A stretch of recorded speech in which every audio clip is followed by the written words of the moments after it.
Why, hello there. Don't worry, I'm just under the weather right now. Normally on Tuesdays, I like to do my RHONY reviews, but yesterday I was just feeling a little under the weather. I had to go to work later that day, so I was just like, you know what? I'm gonna do it Wednesday. Today is Wednesday, and I woke up feeling worse. Like, this was at like 6 a.m., and then took a Tylenol, and then went back to sleep, woke up feeling better. But I was like, let me stay in bed so I can conserve my energy. So yeah, excuse my surroundings. With that, this is my review for The Real Housewives of New York, Episode 7. Let's get into it. So we open the episode with a montage of what the ladies are doing. We see that Uba is still under the weather, much like myself. So she is not in this episode. I feel so bad because she's giving friend up energy already and she's not even in this episode. Hopefully that changes.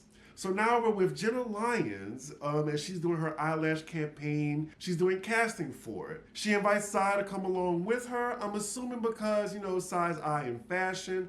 As well as her eye as a colored woman. I'm glad that Jenna is woke. And I love that she said in her confessional, I hope Sai ate before she came because I ain't feeding her. Look, Sai, we're going to bring that up later about her eating habits because it's starting to get on my nerves. So during the casting, this is why I love Jenna. Like, this girl is nervous auditioning and Jenna tells them this story to make them less nervous about like how actually her real name is Judith, like when she was young. And then she said her brother called her Jenna Genitalia.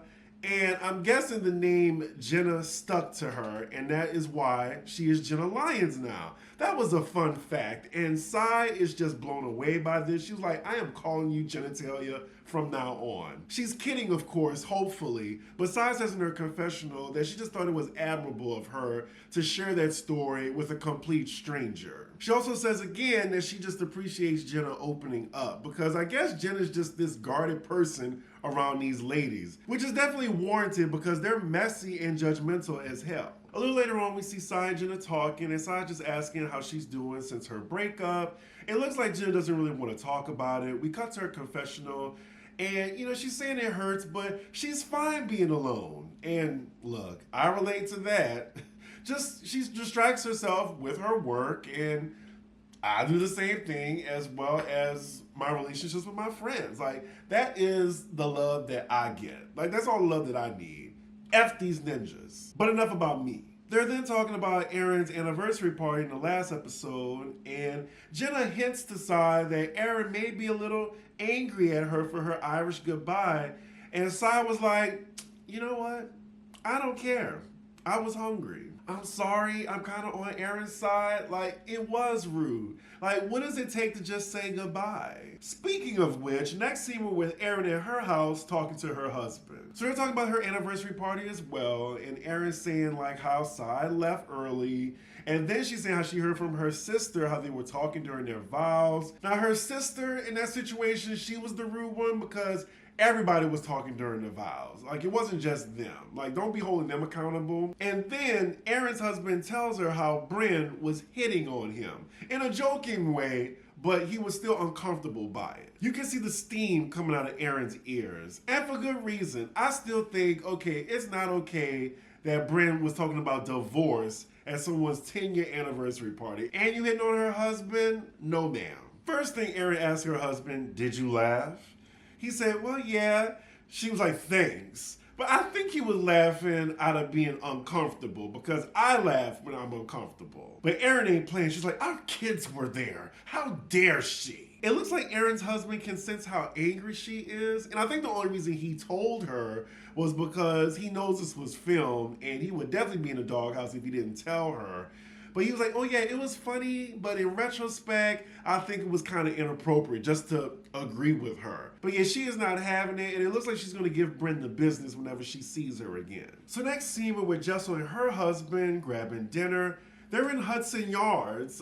This is very close to my area. Again, Jessel is not familiar with the area when her husband is talking about it, which again feeds into the rumors. Well, I think it's confirmed now that she moved to New York for the show. Like, she hasn't been in New York that long, clearly. It seems like their main conversation be about the kids and how like they're just trying to juggle their lives around them. Look, that's why I don't want kids. And damn, Jessel, like again, the way you talk to your husband, she's saying like the kids, like they eat like you, they shit like you.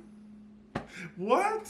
And then she starts bringing up how, oh, she almost bought girl clothes because she wants a baby girl. I mean, you're talking about how the twins is just kind of like offsetting your life and you want another kid? She's definitely pushing for this baby girl, but her husband does not seem on board with this. She says 3's always been her favorite number and she spent all this money on IVF and she has the embryos, so she wants to do it. She then tells her husband that her parents definitely are asking her about having a baby girl. But then her husband claps back and says, well, your parents don't even know that you're on IVF. Jessel then agrees and says she eventually needs to tell her parents that she's on IVF, but I guess because of the stigma of having trouble bearing children in her culture, she's been hesitant to tell her mom. Her husband then says during their kid's first birthday, like they're around the family, and they have no idea that these kids aren't natural. Like, I was like, what?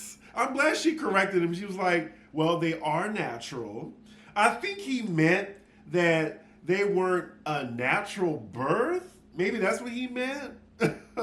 Look, we be saying stuff and we forget we're on camera. I'm just glad she helped them out there, at least. Look, I know nothing about fertility, but in my eyes, I don't see the big deal with disclosing that you're doing IVF in order to have a child. Hell, even surrogacy, like stop the stigma. Anywho, next scene we're with Brynn, and here she go in the fur again. Is that the same one? Because at this point I'm like, girl, get a new fur, please. She's meeting up with her ex-fiance as he's looking at cars. She's telling us the background. They were together for 5 years, and they were broken up for a bit, but then he came and proposed while she was dating somebody, and she had to call the guy she was dating and says, well, my ex proposed to me. Sorry. And it's crazy because in the end, she wound up breaking off the proposal. I'm kind of confused though. Didn't Brynn say she was like a trophy wife in training? This man clearly has money. Like, girl, why don't you just take the dive and be a housewife?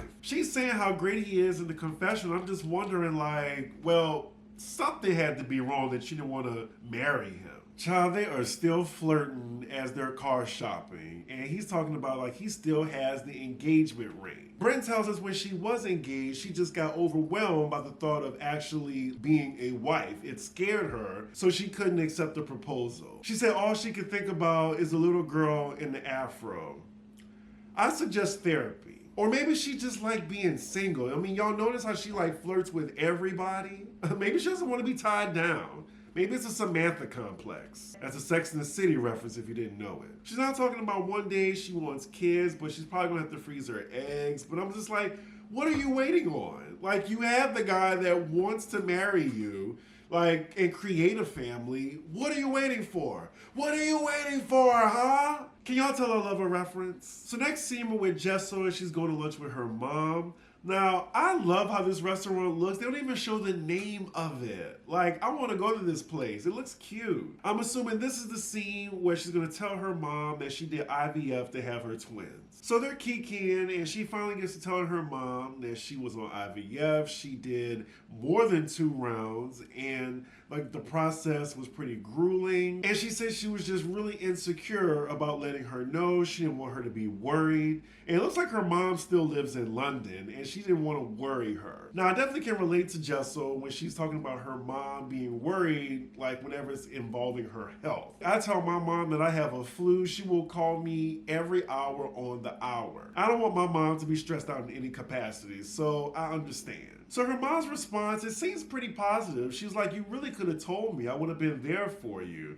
And then Jessel's like, well, you know, I was just really afraid, you know, because people talk and you're just very judgmental. Not her mom, just, you know, people around in the community, I guess. Or in the family, because the family is the messiest. How annoying Jessel has been so far this season, I will say this scene makes her very endearing. So now that Jessel has this burden off of her shoulders, she tells her mom that she's definitely going to try soon for baby number 3. Her mom is like, wait, hold on. You want another kid and you can barely handle the 2 you have?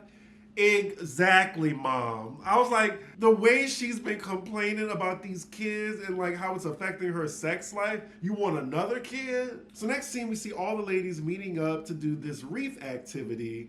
And I think Brynn is the one who organized it. We see her walking in first in this beautiful green coat. Finally, something else than that goddamn fur. I don't want to see that fur she's been wearing all season anymore. Side note, I love that I can recognize all the areas ladies are going to in the city. This particular place they're going to, like, is in Midtown and it's near Macy's. So Jessel arrives, look like she just got off of runway 2. She looks cute. We see Jenna arrive now with gifts to the point where she can hardly open the door. Brynn is just sitting comfortably watching her struggle. Sai then comes in and she looks great. Like, all the women are just overdressed. And we see Jenna, she's just like, oh, this is so cute how they're just dressing up. I love that Jenna's just sitting back comfortable while these ladies are just dressing to the nines trying to impress us. Like, Jenna was actually at the Met Gala more than one time, so she has nothing to prove. She basically says in her confessional that it amuses her watching them dress up. Oh, and here we go with Sai with the food.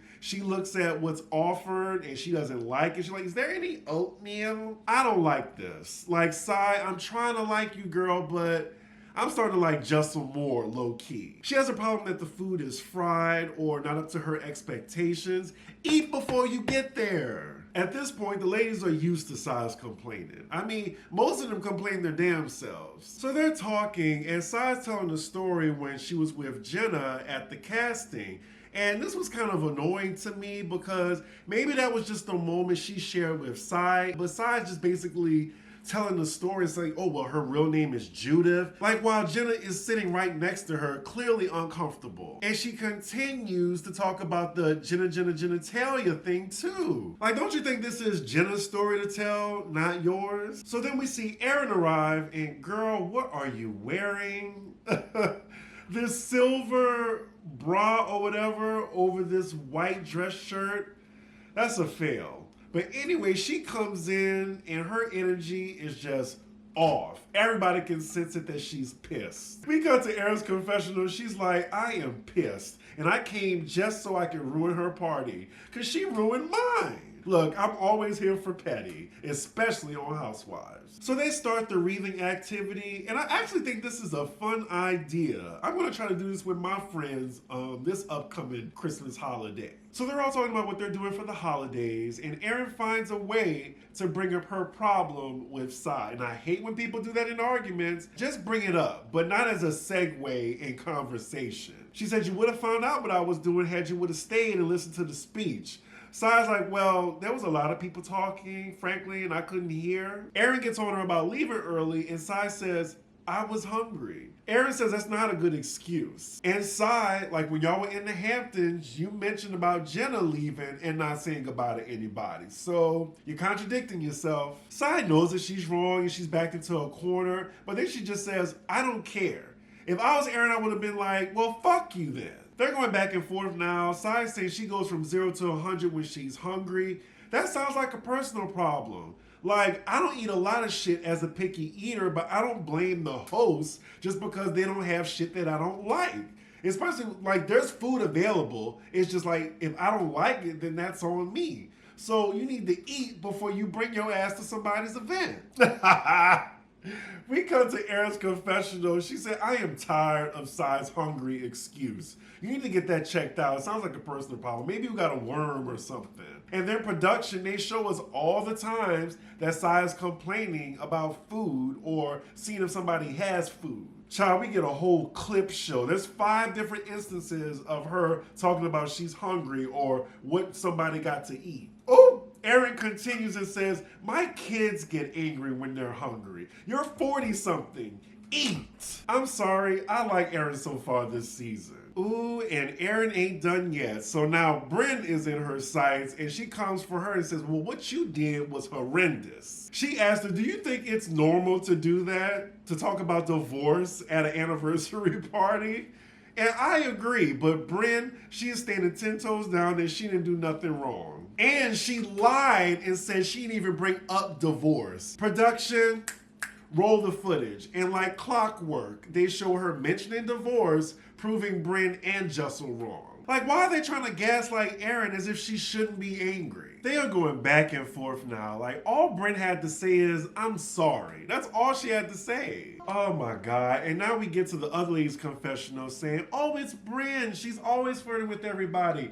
Side, let her flirt with your husband. Just so let her do the same thing. I definitely think they would have felt just like Erin had Brynn been flirting with their husbands and also mentioned the word divorce. Erin and Brynn continue to go at it, and then Brynn says, well, the party was boring anyway. When Erin hears this, she's like, okay, I'm out. So we see Erin take her wreath and walk out the door. They tell her Happy New Year. So the cameras follow Erin out the door. She's on the phone with her sister, telling her what happened, because I think all Erin wanted was an apology. Her sister says, I told you she was fucking rude. She's a bitch. Why her sister, though, have such a deep voice? I thought she was talking to a gay man. So we're back inside with the ladies, and Jenna starts handing out gifts. They're all opening them, and Jenna is very generous. I noticed that she does love giving out a gift. But then Sai rudely points out, oh, well, this is a nice sponsored gift. Like insinuating that she's just giving them gifts because it highlights her business. Now, that could be true, but that's still rude. We cut to Sai's confessional, and she's like, she thinks there's an ulterior motive. Girl, shut up and take the gift, and if you don't like it, cash it in. Like, aren't you used to getting free gifts too? And even the clothes you wear, like you're highlighting the brands. So you're doing the same thing you're accusing Jenna of. Ooh, Sai, she getting on my nerves. So the ladies finish doing their reads, and then FaceTime Uba, remember her? She's still sick, unfortunately, and they're just telling her what she's missing out on. They then set the phone by the food because I'm guessing Uba be asking about the food just as much as Sai. I be forgetting because I hardly have seen Uba in the past 2 episodes. So then that's where the episode ends. I thought this was a cute episode. I love how Erin went off on the other ladies. We're finally getting that drama that some of y'all like have been waiting for. We get the mid-season trailer, which is expected. I'm assuming they're going to do at least maybe 13 episodes. But yeah, y'all let me know what y'all thought about the episode. And yeah, I can't wait till next week because it looks like that's where all the drama is going to start. And then we have the group trip coming up too. So with that, make sure y'all like, comment, and subscribe. And I will see y'all for the next episode. Hopefully not in bed. Bye.